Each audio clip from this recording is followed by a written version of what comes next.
Welcome to our class on Chassidus. We're going to be learning a beautiful Chassidic discourse from the Rebbe. The name of the Chassidic discourse is called Vi'ta Eshel. The Rebbe said this Chassidic discourse on Shabbos Parshas Vayera, which was the 20th day of the month of Cheshvan, Marchshon, in the year Tafshin Mem Zayin, which is exactly 37 years ago. So again, the Chassidic discourse is based on the verse in this week's Torah portion that says, Vayita Eshel Be'er Shava. He planted an Eshel, which we'll soon learn what an Eshel actually means, in the city of Be'er Shava. Vayikra Sham B'Shem Hashem, and he called there in the name of God, Keil Olam, God's world. And we'll soon explain what that means as well. So the Rebbe says he brings from the Chassidic discourse of the Rebbe Rashab, the fifth Chabad Rebbe, who is celebrating his birthday in Chav Cheshvan, in a Chassidic discourse on this verse in the year Taf Reish Nun, that the Rebbe says that we merited, our generation merited, that it was printed, and in honor of this Shabbos, that the Rebbe said the Chassidic discourse 37 years ago, and like besides the Chassidic discourse and the book that was printed, but many other books on mysticism were printed, that our generation merited that we have access to so much Chassidic philosophy. And the Rebbe says, you can say possibly their explanation is, why was it printed now? Because since in this time, before Mashiach comes, we have to have something which is called Hafatas Hamayonos Chutza. The wellsprings of mysticism has to be spread all over the world, to the furthest part of the world. So therefore you need to have always something new, something to inspire us, a new revelation, a new teaching that was discovered. And like it's brought down in the Chassidic discourses of the Rebbe Rashab, again, who was his birthday, that the king it releases all his powerful treasures that he never even used, and he gives it to the people in the war to go ahead and to use it to fight the war. So the same thing also is the physical war, but there's a spiritual war. And in order to have powerful ammunition, the king releases powerful teaching so we can go ahead and be successful in our war. So he brings over there as follows, on this verse. It says in the Zohar, he brings from the Zohar, and he says in the Zohar itself, it's written in the extra pages for the first part of the Zohar, and it says like this. I'll quote from the Zohar. Tochazi, come and look, Eser Netiyos, 10 plantings. Even though it says, Vayita Eshel, he planted an Eshel, which is singular, but the Zohar says it's 10 plantings, and later he'll explain how do you go from 1 to 10. So what does the Zohar say? He planted 10 plantings. What's the idea of 10? And he brings from the Mishnah. Like the Mishnah says, that if you have a field and you have Eser Netiyos, 10 plantings of 10 trees, you're allowed to go ahead and work the field to protect the 10 trees. When we're talking about Erev Shvius, right before the 7th year, the sabbatical year, up until Erev Rosh Hashanah. So you see that when it says plantings, the Mishnah refers to the idea of 10. Now, what are these plantings? So the Zohar says, Inun Eser Netiyos the Notzav HaKadosh Baruch Hu. These are the 10 plantings that God planted. And the Zohar continues on to say, and he's planting into that place which is called the evening before the 7th. What does that mean practically? So he explains, what are the 10 plantings? So the Zohar says these 10 plantings is referring to the 10 Sefirot. Chachma, Bina, Das, Chesed, Gevura, Tiferes, Netzach, Hod, Yesod, Malchus, the 10 spheres of the world of Atzilus. So the 10 plantings is referring to the 10 spheres of Atzilus.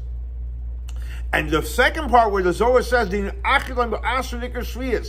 he unites it to a place that's called right before Shvius, and knows what does that mean? You're drawing in and you're connecting these powerful 10 spheres of Atzilus with Malchus. And as we know, the sphere of Malchus is the 7th one. Why? Because when you count the spheres, just the emotional spheres, starting from Chesed, Gevura, Tiferes, Netzach, Hod, Yesod, Malchus is the 7th.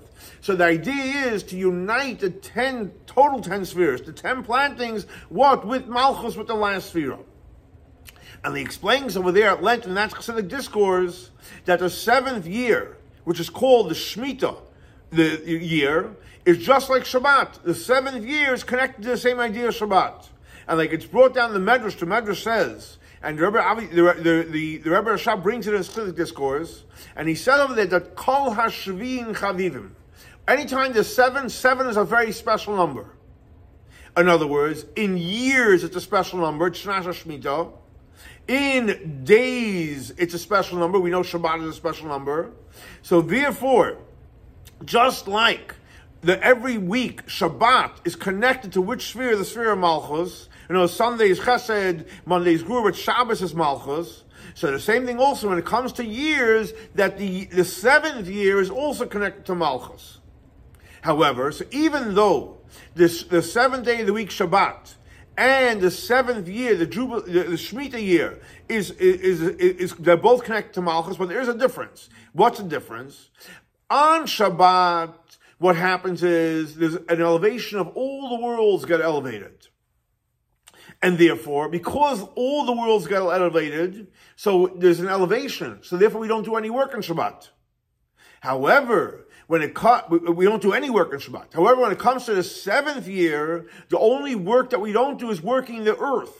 We don't spend the whole year like Shabbat. It's just reference to the earth at Shabbat, but not in terms of everything else that we do on Shabbat. In other words, why is that? Because over there, it's only an elevation up to, on the sphere of Malchus, and the earth is basically Malchus. Earth is connected to that sphere of Malchus. So in other words, so based on this, what does he explain? That the 10 plantings, which is connected to the 10 Sefirot, which is connected with the 7th year, which what does it mean practically? It means drawing in the 10 Sefirot of Atzilus in Malchus. Okay. This is why the verse says, Vayita Eshel B'Ve'er Shava. So what does it mean? He planted an Eshel in Be'er Shava. So Vayita Eshel is referring to what we just learned, the 10 plantings, which is basically the 10 Sefirot of Atzilus. Why? What's the connection? Because an Eshel, what's an Eshel? Literally, on the simple understanding of Eshel, there's other commentaries which we'll learn in a minute, but the simple understanding of an Eshel is a tree. He planted a tree. And like the Evan Ezra, one commentary says that's straight, clearly that's referring to a tree. And other commentaries say an Eshel, a tree. So what is the connection between a tree and the 10 Sefirot? Because the tree, as we know, is something that grows. Growth in the world of the Sefirot is specifically Zah, the small face, which is Chesed, Gvur, Tiferes, Netzach, Chod, Yesod. So that is the Sefirot of Atzilus, which are the ones that grow in Atzilus. Now we know that every Sefirah is connected to all the Sefirot. And for example, Chesed has all 10 within them, Gvur has all 10 within them. So every one of the 6 Sefirot of growth, which is connected to a tree, have within it all the 10 Sefirot. And that's why he says Eser Natiyos. But then we have a simple, which we mentioned before, digresses a second. He says, 1 second, if we're saying is Vayita Eshel, he planted a tree, and a tree is referring to what? The 6 emotional Sefirot, which in there have all the 10 Sefirot. So how come it says Eshel, singular? He should have said plural. He planted many, many trees. But the reason why he says is very powerful. The reason why he says Eshel 1, because what are we referring to? The 7 Sefirot and the 10 Sefirot within the world of Atzilut. And we know in this world of Atzilus, it's the world of unity. And the world of unity, even though it's 7 and it's 10, but they're all unified. And that's why he uses the term Eshel. So Eshel is referring to the 10 Sefirot of Atzilus. But Eshel, because it's in the world of Atzilus, it's all unified, and that's why the Torah uses the expression of singular. And what's Be'er Shava? Where did he plant the 10 Sefirot which are unified of Atzilus? He planted into Malchus. In other words, because the goal is to draw down the 10 Sefirot into Malchus. Now, the Rebbe goes on to say as follows. Besides the simple understanding, like we just learned that Eshel is a tree, so it's also brought down in different commentaries, and Rashi brings it down as well, that there's 2 other insights what an Eshel is. One says, what's an Eshel? It's a paradise. It's an orchard. What's an orchard? That is different. There's multiple different types of fruit there. And that's one opinion. The other opinion, it's a hotel for guests.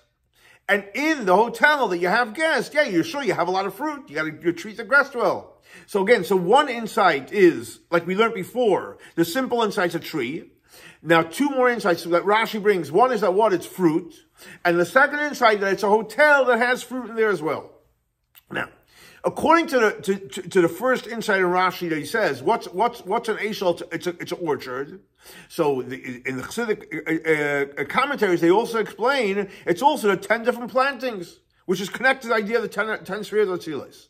But according to the second insight that it's a hotel, so he explains in the Chassidic discourse in the year Tafresh Lamed, which is also one of the Chassidic teachings of the Rebbe Rashab, whose birthday is, and also in the Chassidic discourse in the year Tafresh Ramches, etc., where the two Chassidic discourses are connected, they're based on one each other.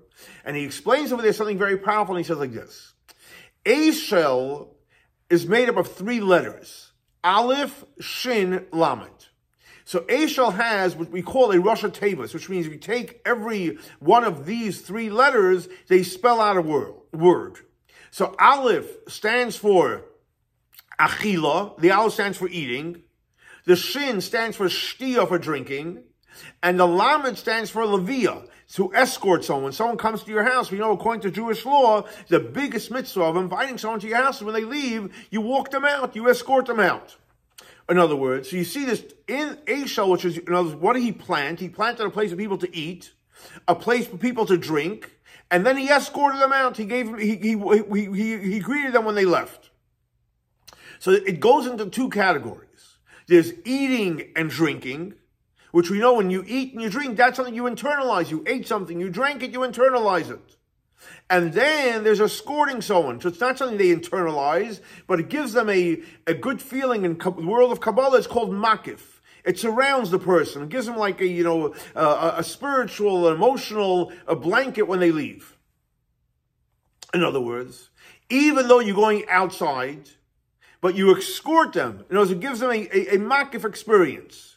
And like he brings from the verse that says, Hashem tzilcha. That when we go, we want Hashem to be our shadow, our protector. In other words, Hashem goes with us, Hashem escorts us, and Hashem watches over us. So that's what is explained in the Chassidic discourse. Eating, drinking, it's something we internalize, and Levia, the escorting, that's the external protection. What does that mean practically? And as our service of Hashem. So eating and drinking is referring to our spiritual service of learning Torah, we internalize, and doing the mitzvot that we internalize. And what is the escorting? That is the spiritual service of creating spiritual energy around us, makif. And Rebbe goes on to say he'd like to add that even in here of the makif part, there's 2 levels. Just like there's the Torah and mitzvahs, the 2 ways of internalizing. The same thing also with the creating the spiritual protection around, there's 2 ways. Why? Because Eishel is made up of 3 letters. Aleph is achila, and Shin is for shtia, eating and drinking. But the Lamed actually could mean 1 of 2 things. Either it could mean, Lamed could mean lino, which is sleeping, and what that's connected to the second insight, which says that it was a home, a place for people to come and eat. So a house is a place that you sleep in, and so that sleeping is not something you internalize. That protects you around you. But nevertheless, it's a protection of a house. So you're protected, so to speak, in the house. However, the second insight in the Lamed, not Lina for sleeping, so you have the protection from the house, means Levia, when you escort someone out of the house. So it's even a greater protection, because not only escorting you when you're home, but actually it's a makif, it protects you around you, even when you go outside. Like the verse said, Hashem tzilcha, Hashem is our shadow, Hashem is our protector, even when we go out of the house. And this is basically a makif that you need when you go out to the world. In other words, there's different types of protections we need. We need to have achila, shtia, that we need to have eat, and we have to drink, and we have to study Torah, and do mitzvot. That creates an internal connection. But then you have the makif, the external protection of the home, and then you need even a greater external protection when you go out of the house. Now, in that Chassidic discourse, in the year Tafresh Nun, he finishes off, and he also brings another opinion from the Medrash Rabbah in reference to the idea of Eishel, based on what it says in the prophet Samuel, in the first book of Samuel, close to the end, and he brings over there a verse as follows. So it says, V'shol Yoshev, King Solomon was sitting, Begiva, Tachas ha'eshel baroma. He was sitting underneath the eshel, and again, we know already before, eshel literally means a tree, it means an orchard, etc., but he was sitting in the eshel baroma, on high. In other words, what does Roma mean spiritually? So it's on high. So we know from the Sefirot, what's a high Sefirot? Keter. In Keter, you have Atik, the higher part, Arich, the lower part. So Eshel Baroma means, Baroma is referring to Atik Yoimin, which is very, very high. And like he brings the verse where it says, Roma Karni, and like to explain in our Torah, it's referring to the level of Atik Yoimin. So based on that, the Rebbe explains, he'd like to explain, now that we have introduced a new idea, that we're not only getting to 10 spheres of Atzilus, but also going to Atik Yoimim, he'd like to explain the connection between Vayita, Eshel, Beishava, and the second part of the verse. What does it say in the second part of the verse? Vayikra Sham B'Shem Hashem, Keil Olam. That over there he called in the name of God, Keil, God, world. So it's brought down in the Talmud. The Talmud says, that it says, Romar Karni, that it's on a very, very high, the horn. What is that referring to, that verse? It's referring to the kingdom of King David. What's the connection with Roma, Karni, and King David? Because we know that King David's kingdom is everlasting. Why is it everlasting? Because of Keren. Keren, what does it mean, Keren? That he was anointed. He was anointed.